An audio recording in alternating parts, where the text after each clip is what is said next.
It would be nice to be objective in life, in many ways. And the problem is that we have these color-tainted glasses, and we look at all kinds of situations. This is Dan Ariely. You may recognize him. Whether from his wide-reaching TED Talks or New York Times best-selling books, Ariely is well known for his work as a behavioral economist. Trained in cognitive psychology and business management, his work aims to integrate those two disciplines by investigating how cognitive biases influence economic decision-making.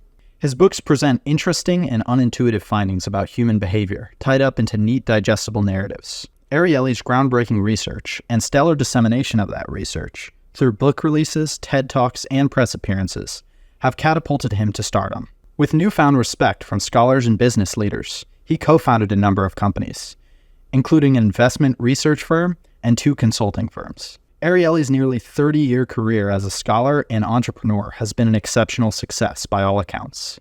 But there is a problem. A big, big problem.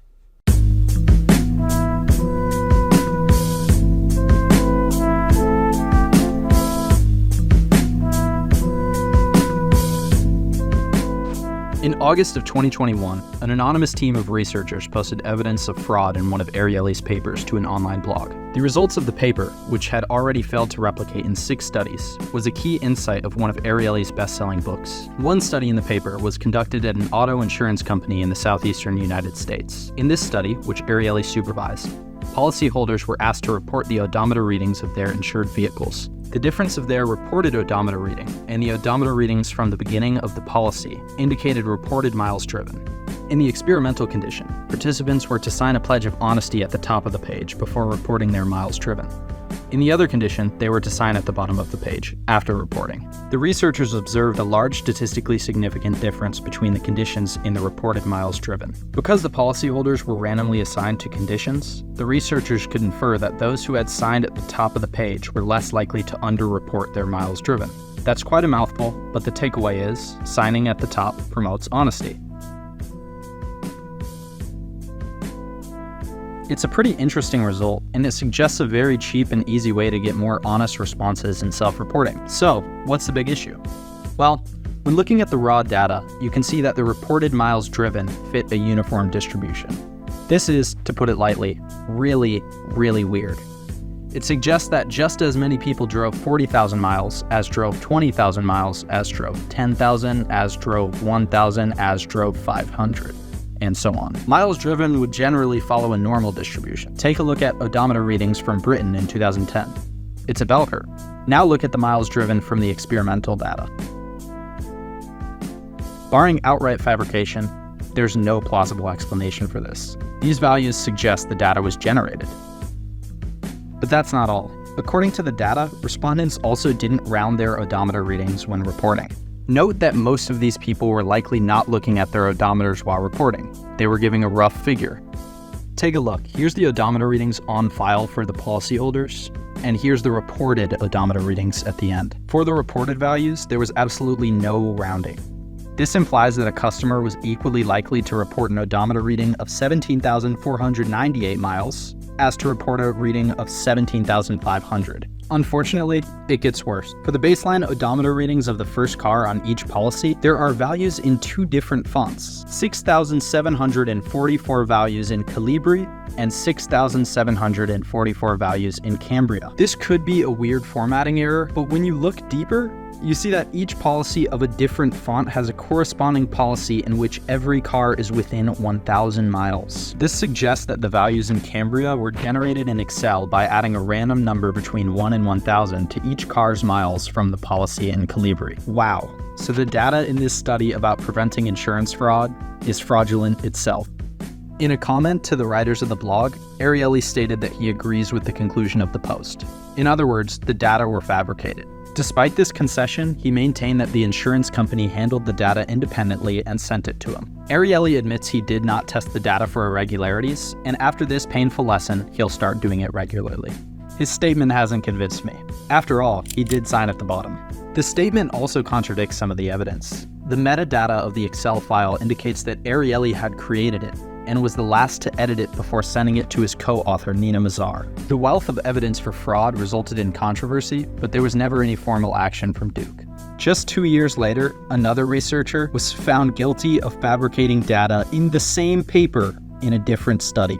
This was likely independent of Ariely, but who knows?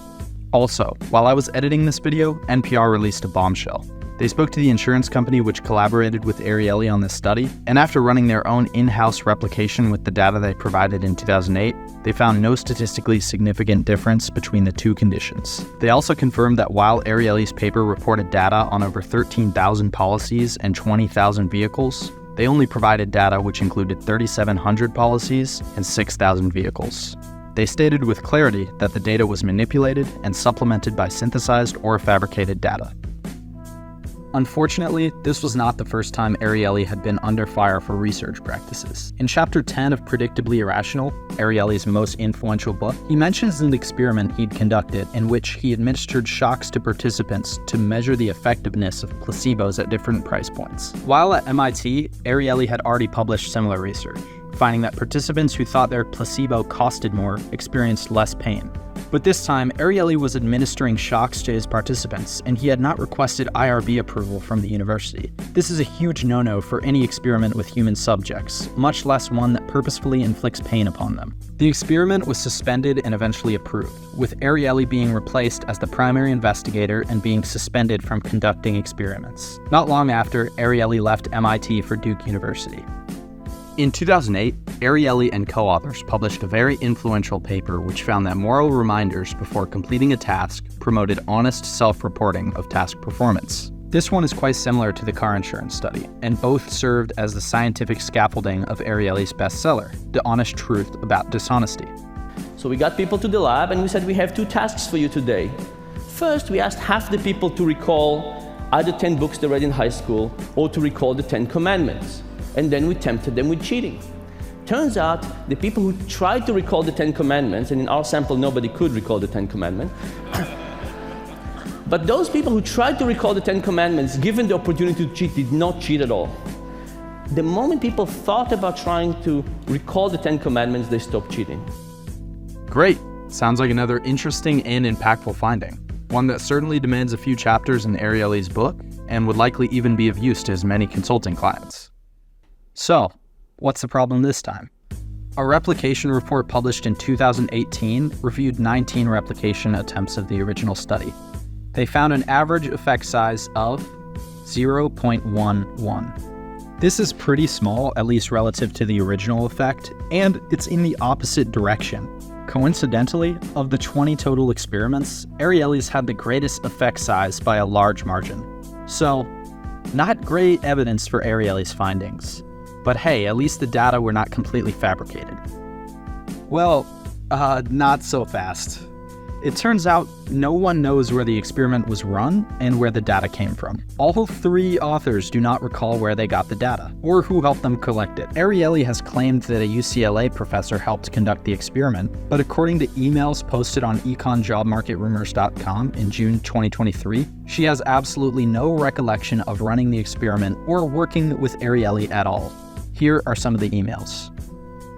From Dan to Amy on Monday, June 6th, 2022. There is a reporter in Israel who is trying to write a story about me, and he is claiming that you said that I never collected any data at UCLA. This was of course many years ago, but do you have any memory that I was allowed to use the data pool subjects for one data collection many years ago? They are trying to get me to bleed even more than I am bleeding now, so anything that you can remember would be very, very helpful. Irrationally yours, Dan. In a response back to Dan and his co-authors on the same day, Amy writes, as I wrote to you last August, I don't remember running the study for you, but I might have collected data as a favor to you, nearly 20 years ago. Recall that at that time I communicated that to the researchers who contacted me. I had never read the 2008 paper, but I see that I am in the acknowledgement section, with my name misspelled. However, having been asked repeatedly about the details of this, for nearly a year, it is clear to me that the study could not have been conducted in the manner in which you reported it in your paper. For example, there was no lottery/incentive compatibility task. Folks would have just received a $15 to $20 payment for completing the booklet. We run in groups of 300 and 400 and not in class. Your sample size does not fit. There was no experimenter, no one correcting matrices, etc. Perhaps you don't remember. Did you have an IRB? Where is the data? When exactly did I run such a study for you? It's a complicated study. Did you train me on how to run it? This is your research, and I understand that you are the third author, and you should know the details. Again, as I said last August, please keep me out of your mess. I will not be making any more statements with respect to this matter. Sincerely, Amy. A day later, from Amy to Dan. This is an LA comment, but hire a PR person. There are tons here. I can get you some referrals. From Dan, in response. I know you mean that, and it is important to me, so thanks for that. I will forward them the email from yesterday, but if you will be willing to email me a more coherent statement around that, this will be very helpful. Best, and I miss our early days. Irrationally yours, Dan. A day later, in response to Dan, Amy says, there was none. That's the point. The study was not conducted as you described in the paper. Again, if you have the data, then it will show the date. But the study was not conducted in the manner in which you described. Period. From Dan. Do you remember who was the RA that was running the data collection sessions in 2004 and 2005? Amy in response. We have no research history. I wanted to do something on interpersonal comparisons of utility, and I ran a pilot and you did nothing with it. Blew me off. Enough. Based on own statement that implies I don't remember conducting this study as you described, I can see a bus coming for me. Don't contact me again. So, that's pretty bad, but that's gotta be it. Right? In 2010, Ariely appeared on NPR's All Things Considered. Dan Ariely conducts experiments, too. He's a professor of psychology and behavioral economics at Duke, where he does research into our predictably irrational behavior. And he comes on the program from time to time to share his research. Today, Dan Ariely on irrationality at the dentist's office. So, you go to a dentist, and the dentist x-ray your teeth, and they try to find cavities. And one of the questions you can ask is, how good are dentists in that, right? So imagine you came to a dentist, you got your x-ray, and then we took your x-ray and we also gave it to another dentist. Right. And we asked both dentists to find cavities. And the question is, what will be the match? How many cavities will they find that both people would find in the same teeth? And I'd really hope it would be somewhere up around 95+%. That's right. It turns out what Delta Dental tells us is that the probability of this happening is about 50%. 50%. Right? It's really, really low. It's amazingly low. Now, these are not cavities that the dentists find by poking in and kind of actually measuring one. It's from x-rays. Now, why is it so low? It's not that one dentist finds cavities and one doesn't. They both find cavities, just find them in different teeth. And here is what happens. Imagine you're a dentist and you see a patient and you really want to find a cavity because you get paid more if you find cavities and you can fix them. And the patient is already on the chair, is already prepped. You might give them the treatment right now. Really good marginal income for you. How is this motivation to find cavities will influence your ability? And now you look at an x-ray which is a little fuzzy and unclear and there are shadows and all kinds of things are happening. What happened is this unclarity of the x-ray helps in some sense the dentist to interpret noise as signals and find cavities when there aren't really. And fill them? And fill them and drill them, expand them. I don't think they ever tell the patient, hey, I thought it was a cavity, but turns out it was just a mistake. But, but they do fill them. That you're describing a very private relationship between patient and dentist. Yes. For these claims, Dan cites Delta Dental, a large American network of dental insurance companies. Just over a week later, NPR followed up on the segment due to heavy backlash. Now to some of your comments about the program. For the last few days, we have been inundated with letters from dentists. Angry dentists. They're upset over our interview with behavioral economist Dan Ariely. We talked about the relationship between dentists and their patients. At one point, Ariely said that if you ask two dentists to identify cavities from the same x-ray, they'll only agree about half the time. We heard from the dental insurance company Delta Dental, which Dan Ariely cited in his interview. Company spokesman Chris Pyle writes, We're normally fans of Dr. Ariely's work, but he should not have made reference to Delta Dental when stating that 50% of the time dentists will interpret x-rays differently. Delta Dental has no data that could lead to any such conclusion. Delta Dental processes 84 million claims a year for 54 million customers, so obviously we're interested in making sure those claims are accurate. That's why we employ dentists throughout the country to review claims for accuracy. Still, he writes, we understand that conclusions made in the medical arts, like other arts, are prone to some degree of subjectivity and interpretation. Later, when questioned, Ariely admitted that he shouldn't have publicly cited Delta Dental, stating that the ordeal was an expensive but good lesson. Now, maybe a Delta spokesperson did share this conclusion with Ariely. This would be quite surprising, given the threat the publication of such information would pose to their reputation. If Ariely really did receive this information from someone at Delta Dental, he has failed to recall their name. So with all of this evidence, and pretty strong evidence for selection for significance in Ariely's publication history, there's two possible explanations. Either Ariely is extremely disorganized, very careless with protocol, and let's just say creative with the data, or he at times intentionally fabricated data and faked experiments to embellish his hypotheses. While we're not certain if the latter is true, we do know Ariely's conduct has a very questionable track record, and his most publicized findings are almost certainly false. And now, with the recent testimony from the insurance company, I'm not sure if there really is any other plausible explanation other than fraud. Overconfidence in research findings is one thing, but Ariely has been quick to monetize his findings through his best-selling books, numerous startups, and work with government agencies in the US, South Africa, Holland, and Israel. This included a 4-year contract with the Israeli Ministry of Finance, which netted Ariely $17 million, and according to the chair of Israel's National Economic Council, it resulted in very little policy change. The dubious findings in the 2012 paper on the sign at the top effect also resulted in policy action in the US during the Obama administration. This story, among others, sheds light on the significance of incentives in academia. Like any productive environment, the knowledge-creating apparatus that is the peer review publication process features perverse incentives. The publish or perish model incentivizes selective reporting, a posteriori hypothesizing, and even outright data fabrication. Without the proper guardrails, we should expect to see all of the above from time to time. For these reasons, practices like pre-registration and the open publication of data are crucial, and luckily they've gained a lot of traction in the last 15 or so years. In that regard, by the way, we also as scientists have to be careful. I'll tell you about my own experience. I used to teach at MIT, and the nice people at Harvard used to let us run experiments in their lab. And one day we ran this experiment with real people, and there's one, and the results basically look kind of like we hoped they would look like, but there's one person in the group we hoped would perform well that is just performing terribly.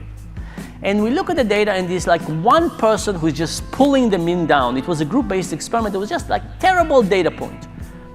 And we looked at him carefully, and he was 20 years older than anybody else. And we remembered one very, very drunk old gentleman who came to the lab. And he was so memorable, and you couldn't stand close to him to talk to him. He was so stinking from alcohol. It was just terrible. And we said, you know, drunk people, who can have drunk people in the experiment? Let's just kick them out. And the result looked much nicer. And then we thought about it a week later, and we said, actually one of the students, Daniel, said, what if that drunk person would have been in the other group? First of all, we said we probably would have never looked. And if we did look, what would we have said? We said probably, yeah, we need more drunk people in the experiment. And you know, and at that point, when we were looking at the data this way, we felt that by taking him out, we were kind of cleaning up the data. We were like cleaning up the weeds and clearing a path. But of course we weren't. There was a particular version of reality we wanted to see, and we were using our creativity to justify seeing that path. And we were not cheating anybody else, we were cheating ourselves. Right? Because if that experiment did not really work out, we would have gone spending another year and lots of money and time of the students on all kinds of things that are irrelevant. And it's not protecting from other people, it's protecting from our own creativity and our own ability to convince ourselves in what we want. So, I bet you're wondering, what's Ariely up to now? Well, He still serves as the James B. Duke Professor of Psychology and Behavioral Economics at Duke, and he's continued his routine media tours despite the controversies. Also, NBC is releasing a drama called The Irrational, based on Dan Ariely's novel. Truly a bizarre Freudian slip. Also, Ariely's releasing a new book called Misbelief. It's about the formation of beliefs and why people change their beliefs.